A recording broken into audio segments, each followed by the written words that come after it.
Graça e paz a cada um de vocês que está aqui, amém.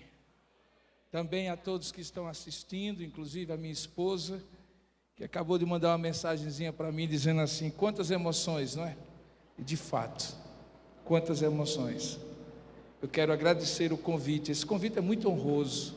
Tudo que a professora Duvalina falou aí, poderia se resumir apenas e tão somente, sou betelino.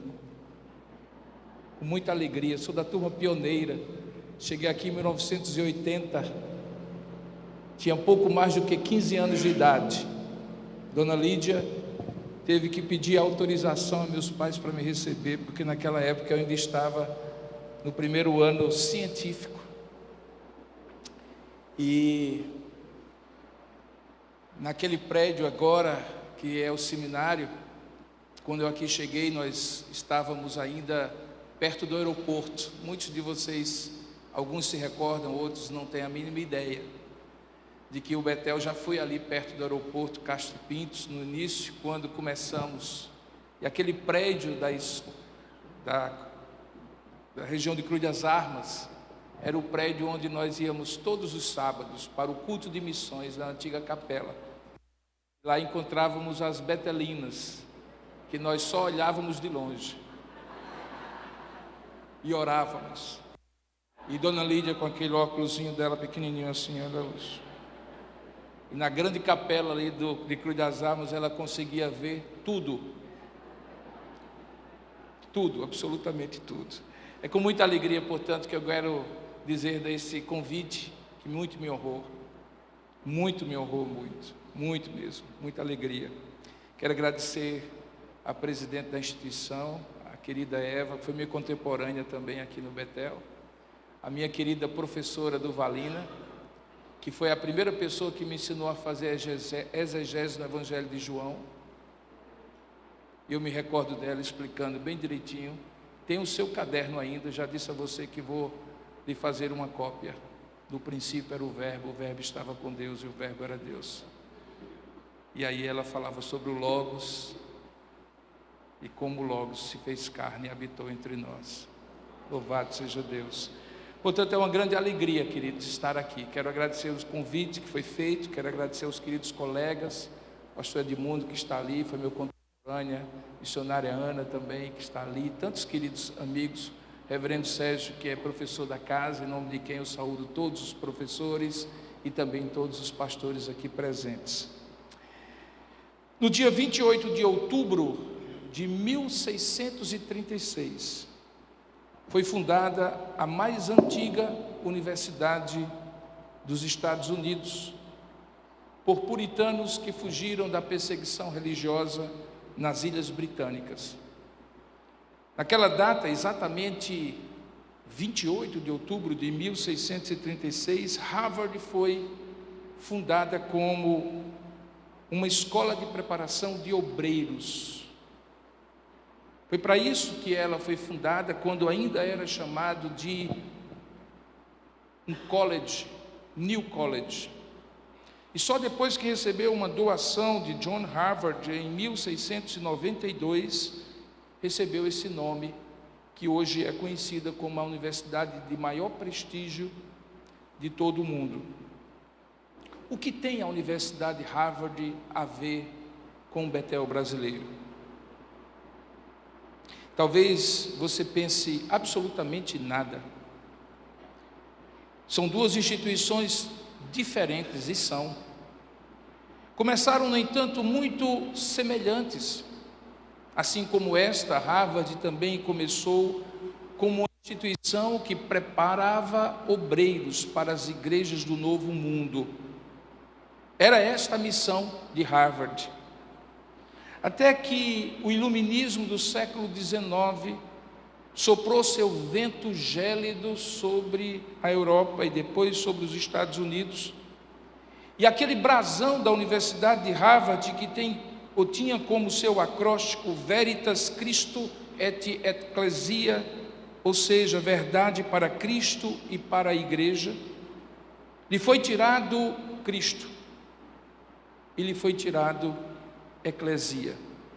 E hoje, quando você passa na pequena cidade de Cambridge, que gira em torno de Harvard e ali nos Estados Unidos, você vê no brasão apenas a palavra verdade. Como eles chegaram a imaginar que poderiam chegar à verdade sem conhecer e retirando do seu brasão e da sua essência o Cristo que disse: eu sou o caminho, a verdade e a vida, é uma história trágica de como um bom começo pode se tornar um trágico fim. Foi quando Charles William Eliot, o que foi o mais longevo presidente de Harvard, resolveu tomar por certo que para ela ser uma universidade para o mundo todo, ela não poderia ser uma universidade confessional cristã.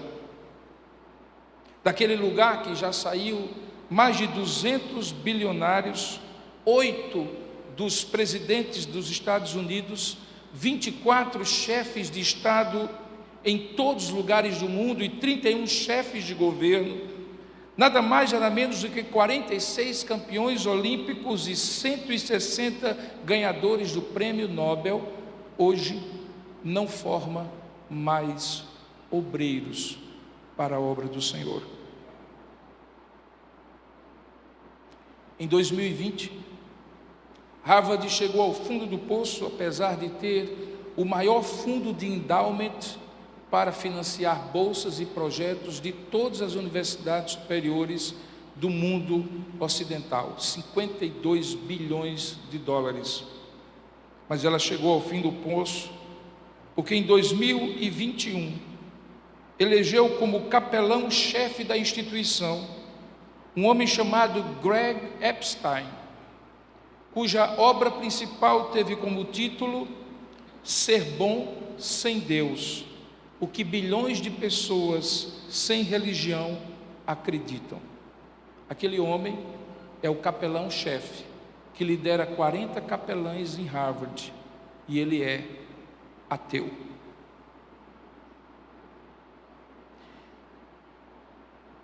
Como uma instituição como essa se perde no caminho? E o que tem a ver o Betel nos seus 90 anos com essa história? Eu sei que é noite de celebração, mas eu quero dizer, o Betel corre o mesmo risco.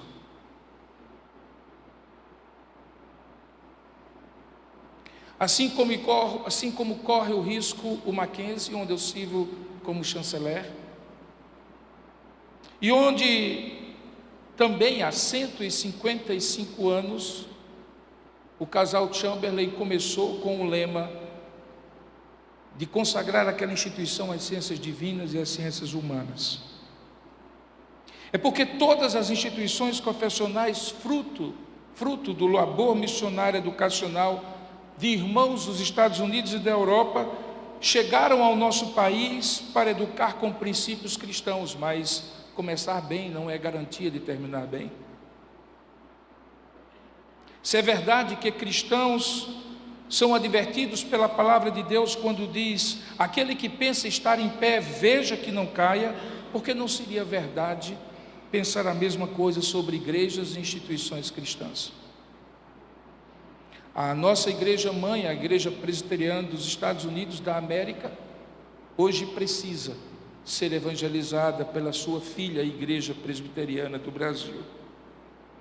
Portanto, inspirado por vultos do passado que este filme maravilhoso nos trouxe, desde a pioneira Ernestine Horne, a inesquecível Lídia Almeida de Menezes, que eu tive o privilégio de conviver por 3 anos nessa casa, e que me recordo ainda hoje, quando eu decidi sair no 3º ano e não completar os 4 anos do bacharelado, e eu iria me formar como bacharel aqui.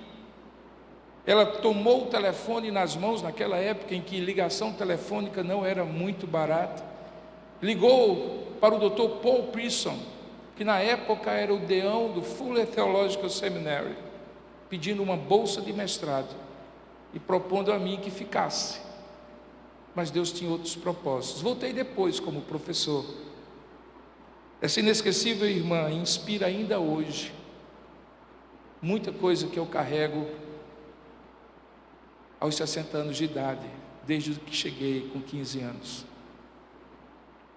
Eu gostaria de falar nesta noite, baseado em tudo aquilo que nós acabamos de introduzir nesse sermão, sobre o tema Lembre Hoje, o que você não pode esquecer jamais.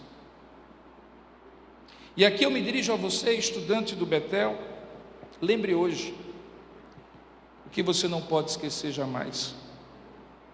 A você, professor e colaborador do Betel, lembre hoje, o que você não pode esquecer jamais. A você, obreiro formado aqui neste lugar, lembre hoje, você que é membro de uma igreja local, pastor que apoia essa obra, lembre hoje, que você não pode esquecer jamais. Betel brasileiro, lembre hoje, aos 90 anos de fundação, o que você não pode esquecer jamais. Tenha muitos anos pela frente, ou Jesus Cristo volte antes disso.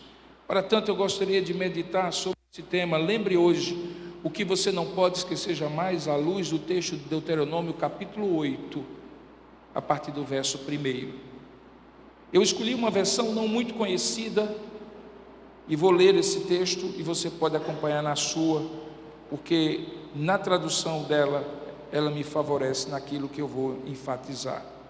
Deuteronômio capítulo 8, a partir do verso 1. Eu vou pedir só que alguém desligue esse ar-condicionado aqui.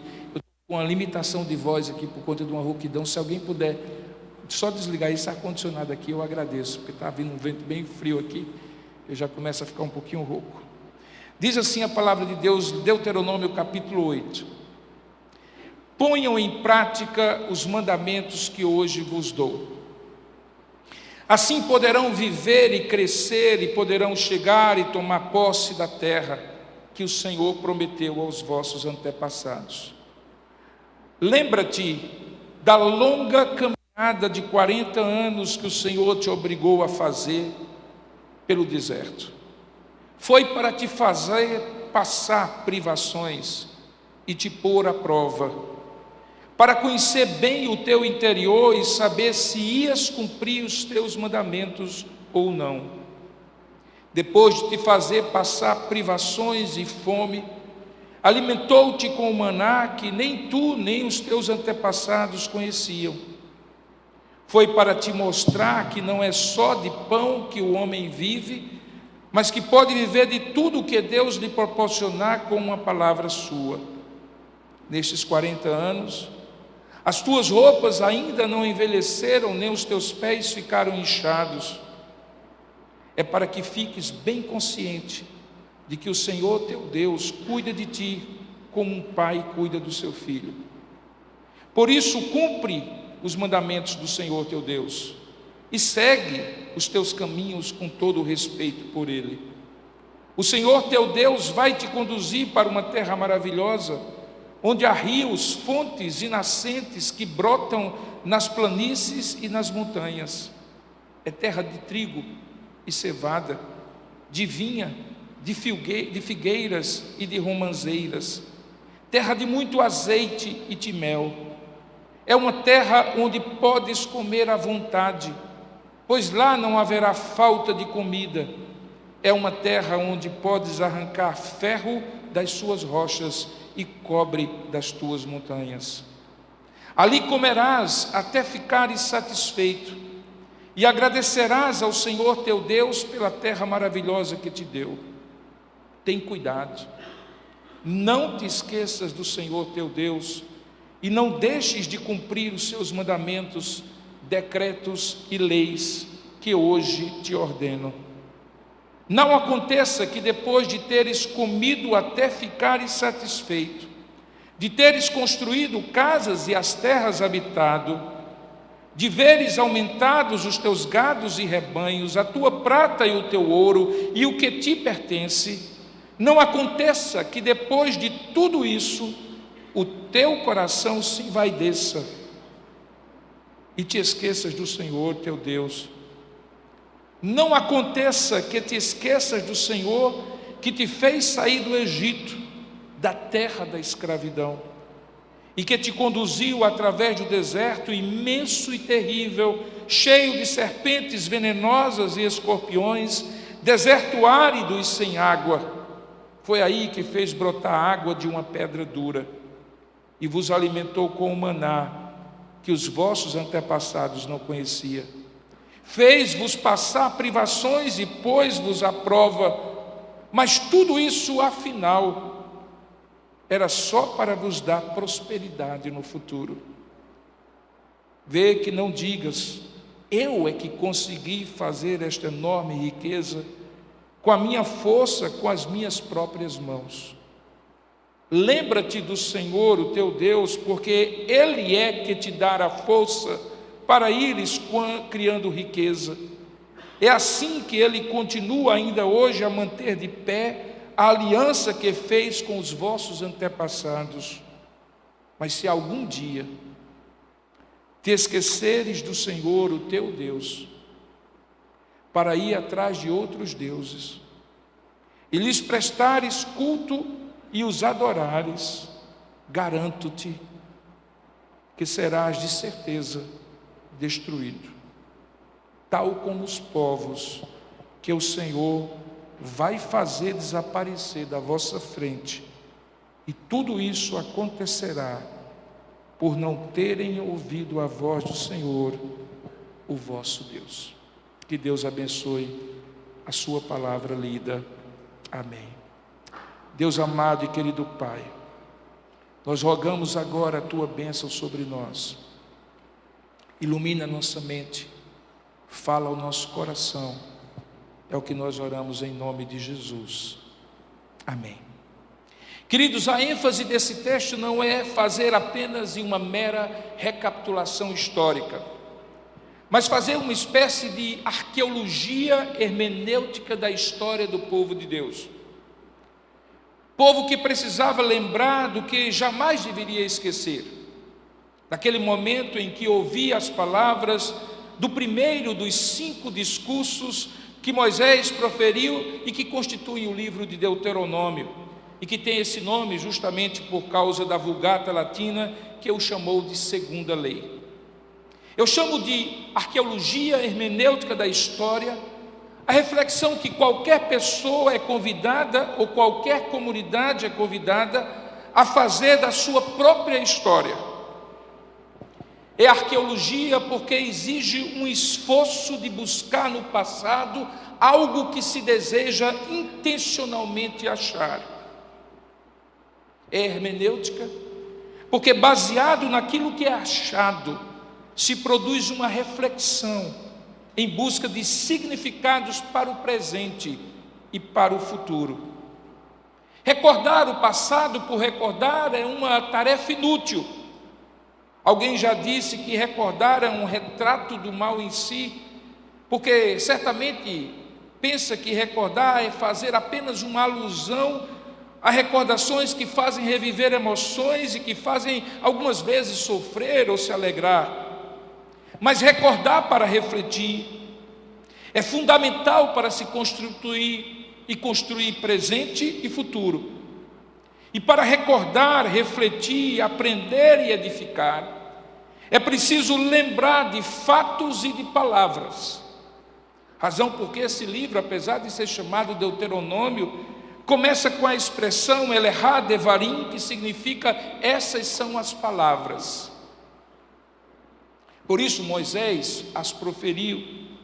Depois de ter visto a terra prometida do alto do Monte Nebo, ele volta às planícies de Moabe e faz aquela nova geração de novo ouvir a lei do Senhor. Era uma geração nascida no deserto, visto que daqueles que saíram do Egito, somente ele, Caleb e Josué, que viria a ser o seu sucessor, haviam sobrevivido. E por isso aquela nova geração precisava lembrar aquilo que jamais poderia esquecer no futuro. Assim, somente nesse texto que nós acabamos de ler do capítulo 8 de Deuteronômio, 5 vezes a ênfase de Moisés recai sobre a palavra lembrar ou não esquecer. Observe o texto, no verso 2 ele diz: lembra-te da longa caminhada de 40 anos que o Senhor te obrigou a fazer pelo deserto. No verso 11 ele diz: tem cuidado, não te esqueças do Senhor teu Deus e não deixes de cumprir os seus mandamentos, decretos e leis que eu hoje te ordeno. No verso 14 ele diz: não aconteça que te esqueças do Senhor que te fez sair do Egito, da terra da escravidão. No verso 18 ele diz: lembra-te do Senhor, o teu Deus, porque Ele é aquele que te dá força para ires criando riqueza. E finalmente no verso 19 ele diz, advertindo: se algum dia esqueceres do Senhor teu Deus. Aqui em Deuteronômio 8, os verbos hebraicos usados para transmitir a ideia de lembrar e de esquecer são os verbos tracar e chacar, respectivamente. Originalmente eles definem processos mentais que aqueles homens e mulheres, e nós também estamos acostumados a fazer: registrar na memória e trazer à memória. Porém, no contexto desse texto de Deuteronômio capítulo 8, os objetos diretos daqueles verbos fazem toda a diferença.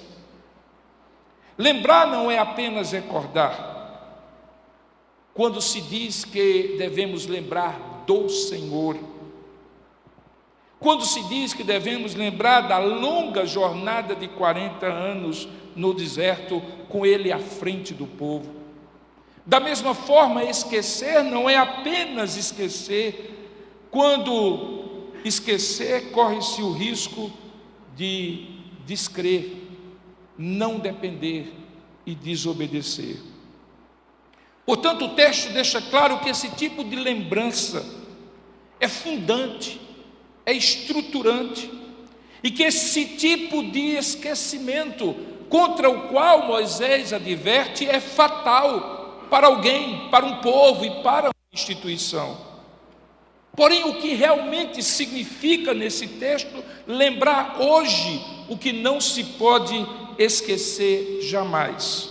Primeiramente, significa lembrar hoje o significado da jornada para não esquecer amanhã o valor do destino. Observe o verso 2. Veja como ele adverte que é preciso lembrar hoje o significado da jornada para não esquecer amanhã o valor do destino. Ele diz: lembra-te da longa caminhada de 40 anos que o Senhor te obrigou a fazer pelo deserto. Aquela jornada havia começado há 40 anos, mas poderia ter durado 3 ou 4 dias, pelo caminho costeiro, como todos nós sabemos ao estudar história e geografia bíblica, e que hoje passaria pela faixa de Gaza tão famosa, tragicamente famosa. Mas o texto diz que durou 40 anos porque o Senhor te obrigou a fazer o caminho pelo deserto. Portanto, a jornada do povo de Deus não foi fortuita, não era algo casual e despretensioso, não aconteceu por qualquer outro motivo humano que não fosse a vontade expressa de Deus para provar o seu povo, o povo da aliança. Da mesma maneira como aqueles 430 anos no Egito também não foram fortuitos nem casuais. Gerhard Voss descreve a vontade de Deus quando nesse texto diz que ele quis fazer isso da seguinte maneira: que com este propósito Deus revelou a sua perfeição, pela qual a maneira mais simples e racional como ele dirige a si mesmo para o bem mesmo maior de todas as coisas e as suas criaturas para a sua própria causa. Portanto, a vontade de Deus não pode ser separada do próprio Deus, não há contradição nem esquizofrenia no Senhor. Uma vez que Deus é em essência, sua vontade também é indivisível. Richard Miller afirma concisamente que Deus é aquilo que Ele deseja e faz, porque Ele é o único, diferentemente de nós, que não possui desejos que não possa fazer. Visto do nosso ponto, A vontade de Deus, portanto, reflete o seu caráter, revela o seu desígnio para a sua criação e manifesta a sua sabedoria e poder ao ordenar tudo o que se passa para o nosso bem e para a sua glória.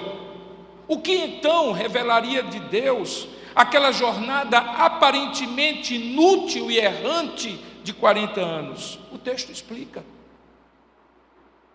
O texto diz que foi para te fazer passar privações e te pôr à prova, para conhecer bem o teu interior e saber se ias cumprir os seus mandamentos ou não. Ele conclui dizendo que depois de que te fosse fazer passar privações e fome, ele alimentou-te com o maná, que nem tu nem os teus antepassados conheciam, que foi para te mostrar que não é só de pão que o homem vive, mas que pode viver de tudo o que Deus lhe proporcionar com uma palavra sua. Portanto, nestes 40 anos, dizia Moisés no versículo 4, as tuas roupas não envelheceram, nem os teus pés ficaram inchados, foi para que fiques bem consciente de que o Senhor teu Deus cuida de ti, como um pai cuida do seu filho. Veja que o significado daquela jornada incluía fazer o povo passar por privação, pela sua própria incapacidade de prover o que precisava, a começar da água e da comida. E por meio daquela privação, submeter o povo a uma provação. Essas palavras, privação e provação, que estão no texto, se encontram, mas não são apenas um meio, ou um fim em si mesmo, melhor dizendo, mas são meios para um fim mais profundo. A nossa carne, o nosso inimigo, também podem impor privações e provações a nós. Elas são chamadas de tentações, mas elas têm significado diferente daquelas provações que o Senhor faz para conosco.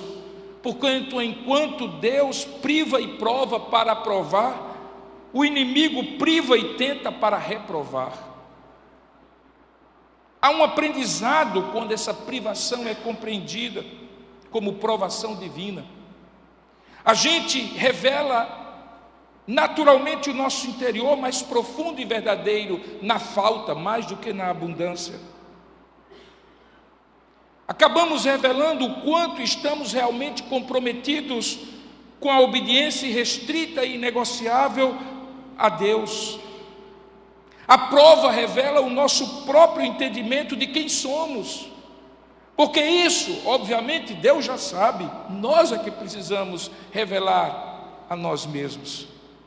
E mais, quando privações é entendida como provação, e a provação é parte da providência divina, então o significado final da privação, da provação e da providência fica claro, é para que confiemos nele como um pai que cuida, um pastor amoroso.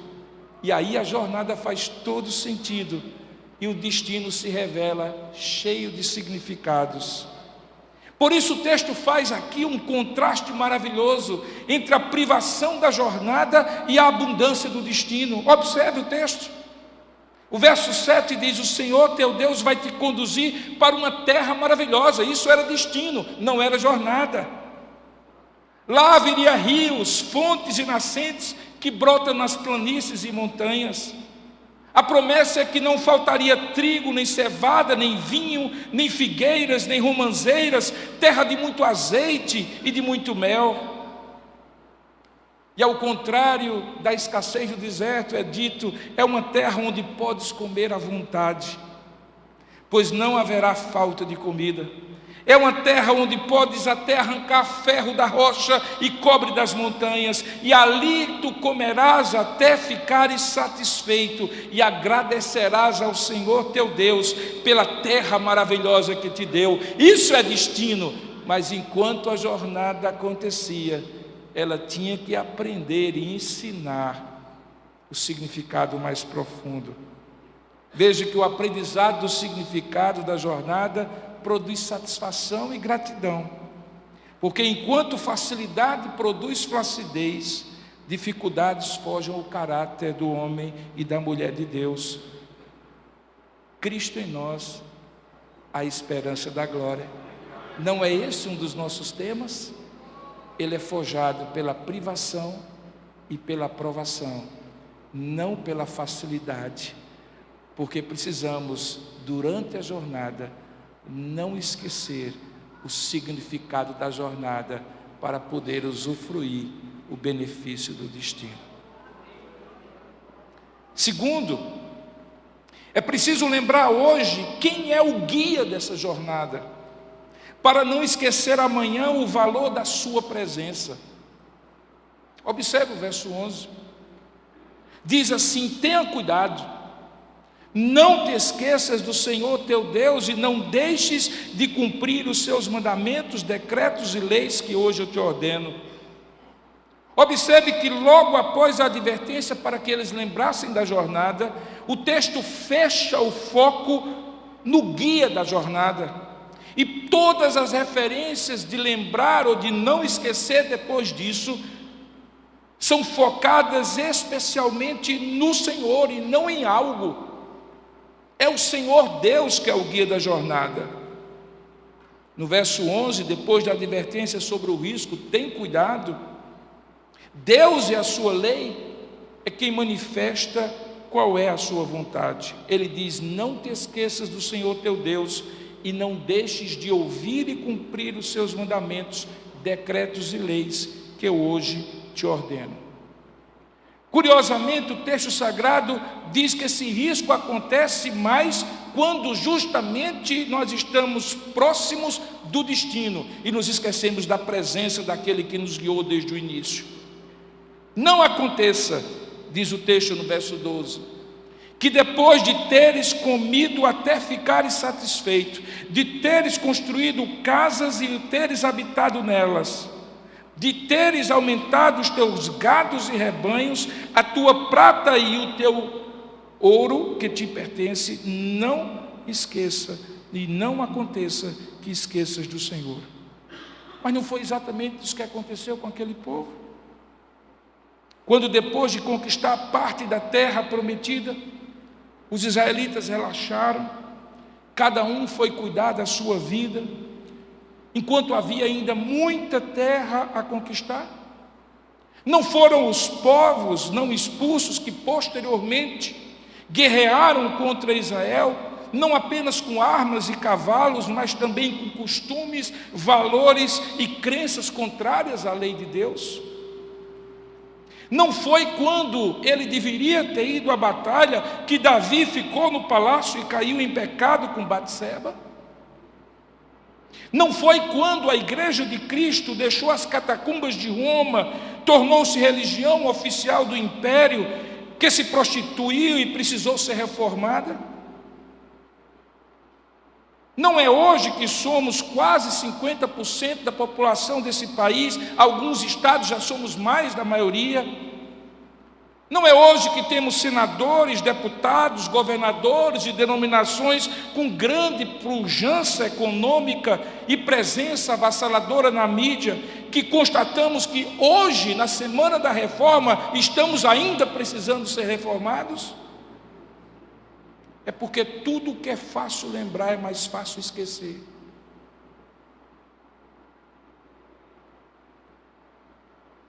Como lhes disse, facilidade gera flacidez. E a razão disto é apontada no verso 14. Não aconteça que depois de tudo isso o teu coração se envaideça e te esqueças do Senhor teu Deus. Não aconteça que te esqueças do Senhor que te fez sair do Egito, da terra da escravidão, aquele que te conduziu através do deserto imenso e terrível, cheio de serpentes venenosas e escorpiões, deserto árido e sem água. Foi ali que ele fez brotar a água de uma pedra e vos alimentou com o maná. Foi ali que eles conheceram aquilo que eles não conheciam. Observe como o texto coloca vaidade e autossuficiência juntos como fruto do coração de um povo que se esquece de Deus e se acha o senhor do seu próprio destino. Vaidade e orgulho são a mãe e o pai da ingratidão. E a ingratidão é quando se esquece hoje quem foi o guia da jornada e amanhã se chega ao ponto de se excluir a sua presença e o seu valor quando enfim se chega ao destino. Por isso, no verso 18, ele volta a exortar, presentificando para aquela geração que ouviu o discurso de Moisés o que Deus sempre foi para a geração dos seus pais, ou seja, o guia da jornada. Ele diz então: lembra-te do Senhor, o teu Deus, porque é Ele que te faz dar a força para ires criando riqueza. É assim que Ele continua hoje ainda a manter de pé a aliança que fez com os vossos antepassados. Queridos irmãos, hoje, 28 de outubro de 2025, Deus responde orações feitas por Ernestine Horne. Deus responde orações feitas por Lídia Almeida de Menezes. E nós somos essa geração dos dias de hoje, que não podemos esquecer hoje aquilo que eles não esqueceram no passado. Quem foi o guia quando Betel era muito menor do que ela é hoje? Quando se contava moedas para pagar as contas, quando se era desacreditado porque era um ministério dirigido por mulheres, quando se era visto como fogo estranho no altar porque era um povo avivado. É preciso lembrar quem foi o guia da jornada, vigiar contra a vaidade e autossuficiência, porque o Betel não chegou aos 90 anos pelas mãos de homens, foi o Senhor, como foi dito desde o início deste culto, que fez aquilo que só Ele pode fazer. Se o Betel completar mais um dia de vida, um ano ou um milênio, não será diferente do que foi nesses últimos 90 anos de existência. É preciso lembrar hoje do guia da jornada, para não se excluir a sua presença no futuro do destino. Finalmente, em terceiro lugar, é preciso lembrar hoje do propósito da jornada, para não esquecer amanhã o senso da missão. Os dois últimos versículos desse capítulo são aterrorizantes, porque estabelecem uma hipótese: mas se algum dia te esqueceres do Senhor, para ir atrás de outros deuses, e lhes prestares culto e os adorares, garanto-te que serás da terra com certeza destruído. Portanto, o que seria uma advertência em forma de hipótese, efetivamente aconteceu. Em vários momentos, quando este povo da aliança deixou de cumprir a sua missão, de ser um povo de propriedade exclusiva de Deus e luz para as nações, ao rejeitar o Senhor e sendo por Ele rejeitado, tal como os povos que o Senhor vai fazer desaparecer da vossa frente, tudo isso acontecerá convosco por não teres ouvido a voz do Senhor vosso Deus. Isso aconteceu no terrível cativeiro babilônico, na servidão sobre os gregos e romanos, mas principalmente aconteceu quando veio a plenitude dos tempos e Deus enviou o seu Filho, nascido de mulher, nascido sob a lei, para resgatar os que vivem debaixo da lei. E mesmo assim, Ele que veio para o que era o seu, os seus não o receberam. O mais trágico, irmãos, é que essa lição está sendo repetida com a igreja de Cristo agora, formada por judeus e gentios, há 2000 anos. Ou seja, todas as vezes, aqui e agora, em qualquer tempo, em qualquer lugar, que o povo de Deus não lembrar o propósito da jornada, ele perderá o senso da missão. E sem missão, não faz sentido estarmos do lado de cada eternidade. porque nós só estamos aqui na terra enquanto estivermos em missão. O que aconteceu com Harvard aconteceu porque se perdeu o senso da missão.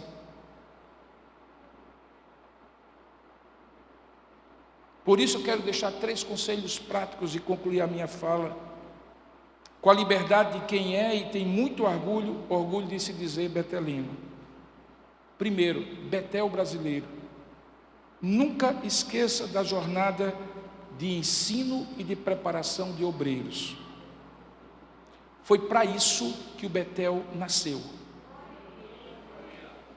Foi para isso que o Betel nasceu. Doações foram feitas para isso. Vidas foram sacrificadas para isso. E toda esta obra que hoje se espalha em 5 grandes instituições e no mundo todo, só existe porque essa instituição foi criada para preparar obreiros da obra do Senhor. Nunca esqueçam disso.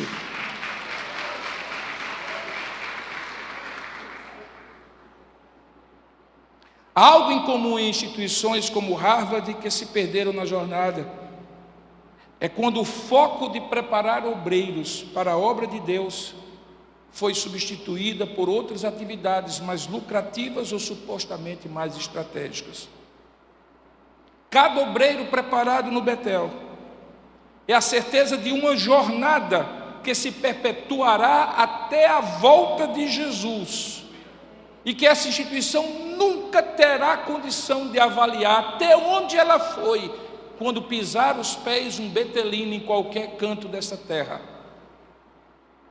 Não há como plantar igrejas sem obreiros preparados na sã doutrina, instruídos a manejar bem a palavra da verdade, um dos outros lemas dessa instituição. Antes dessa instituição ter, portanto, toda esta expansão, no meu tempo de estudo, o que me trouxe aqui foi a possibilidade de me preparar para a obra. Enquanto essa instituição preparar obreiros, ela não se perderá na jornada. Se ela se perder, é porque ela esqueceu da sua missão. Segundo conselho, nunca esqueçam do guia da jornada, que já privou e proveu, mas também supriu e abençoou inúmeras vezes essa instituição. Lembre que tempos difíceis fazem pessoas e instituições fortes, mas tempos fáceis fazem pessoas e instituições flácidas. Desde 2014, eu trabalho em uma instituição que também tem que lutar por sustentabilidade econômico-financeira. Eu sei que uma boa gestão é importante, mas planejar, trabalhar e investir, sem a certeza de que se o Senhor não edificar a casa, em vão trabalhos que edificam, é confundir meios que Deus usa com os fins para os quais Ele nos conduz como seu guia. Humildade, dependência de Deus, obediência e gratidão valem mais do que planejamento estratégico, análise de cenários e gestão eficiente. Sempre foi assim na obra de Deus, e aqui no Betel não poderá ser diferente. Esses são meios para nos ensinar quem é o guia do Betel em sua jornada histórica de 90 anos. E em terceiro e último lugar, meu último conselho: nunca esqueçam do propósito dessa jornada de 90 anos, que é o cumprimento de uma missão que Deus deu especificamente ao Betel. Nenhuma instituição vai ser o Betel, porque o Betel não pode ser qualquer instituição. Há uma missão que Deus lhes deu, e sobre isso eu quero dar o meu testemunho pessoal. O que eu aprendi e vivi aqui no Betel, mesmo aquelas coisas que não compreendi à época, ou até talvez hoje não concorde completamente, forjaram quem eu sou hoje. forjar o meu ministério e o pastoreio que Deus me confiou na jornada, na minha jornada. O Seminário Presbiteriano do Norte, para onde eu fui, depois de sair daqui, me enriqueceu, me preparou e me abençoou, mas de outras formas. Ninguém faria por mim o que o Betel fez. Portanto, quando aqui cheguei em plena adolescência, aprendi dependência de Deus, disciplina para formar caráter e obediência sacrificial para cumprir a missão. Obrigado, Betel. Não esqueça da jornada, não esqueça do guia da jornada, não esqueça do propósito da jornada, não esqueça hoje o que você não pode esquecer jamais. Que Deus os abençoe. Amém.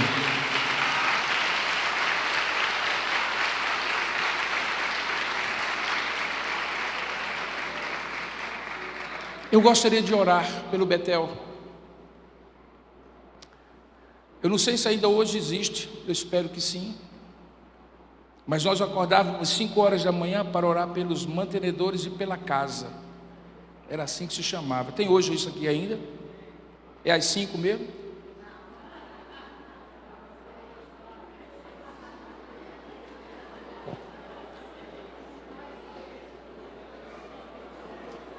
Tem que voltar a ser às 5. Vamos orar juntos pela casa. Curva sua cabeça, feche seus olhos. Ó Deus amado, esse lugar é casa do Senhor, lugar em que Tu preparas o barro na casa do oleiro, para usar como vaso de honra, e tantos e tantas já foram preparados neste lugar e usados por Ti no mundo afora. Eu Te peço que a Tua bênção jamais se afaste do Betel, Pai.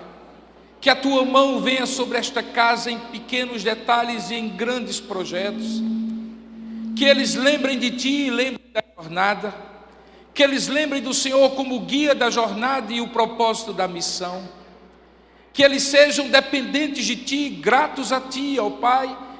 E que se não fores por Tua volta, o Betel permaneça fiel a Ti até o último fôlego do último betelino que passar por esta casa.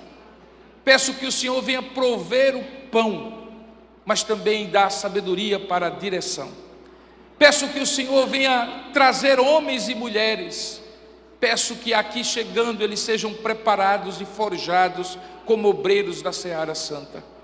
Abençoa essa instituição, abençoa essa semana de celebração, que haja encorajamento, que haja exortação, porque a Tua palavra, Senhor, é o guia dessa instituição.